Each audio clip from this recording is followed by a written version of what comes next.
ஒரு துளி ஆயில் கூட இல்லாம ஹெல்த்தியா, ஃப்ளேவர்ஃபுல்லா ஒரு சொதி பார்க்கலாமா?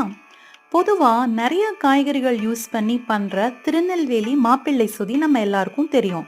ஆனா, இன்னைக்கு என்னோட இந்த சொதியில நான் முருங்கக்காவும், உருளைக்கிழங்கும் மட்டும் தான் யூஸ் பண்ணியிருக்கேன்.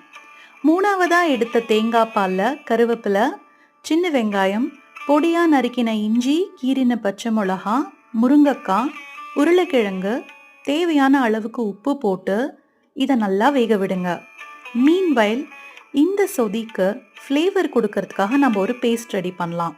உங்கள் காரத்துக்கு ஏற்ற மாதிரி இஞ்சி, பச்சை மிளகா, கருவேப்பிலை இது மூணையும் ஒரு மிக்ஸி கிரைண்டரில் நல்லா கொரப்பாக அரைச்சி எடுத்துக்கோங்க. காய்கறிகள் அரை வேக்காடு வெந்தப்புறம் இந்த பேஸ்ட்டை காய்கறிகள் கூட ஆட் பண்ணி நல்லா வேக வைங்க. 3/4 பதம் வெந்ததுக்கப்புறம் வேக வச்ச பாசி பருப்பை இதனோட சேர்த்து உருளைக்கிழங்கு நல்லா கரையிற அளவுக்கு வேக விடுங்க. கடைசியாக முதல் 2வது எடுத்த தேங்காய் பால் ஆட் பண்ணி ஸ்டவ் ஆஃப் பண்ணிவிட்டு கொஞ்சம் கருவேப்பிலை போட்டு சர்வ் பண்ணிங்கன்னா அமேசிங்காக லைட்டாக அந்த ஸ்டொமக் ஒரு ஃப்ளேவர்ஃபுல் தேங்காய் பால் சொதி தயார். கண்டிப்பாக ட்ரை பண்ணி பாருங்கள்.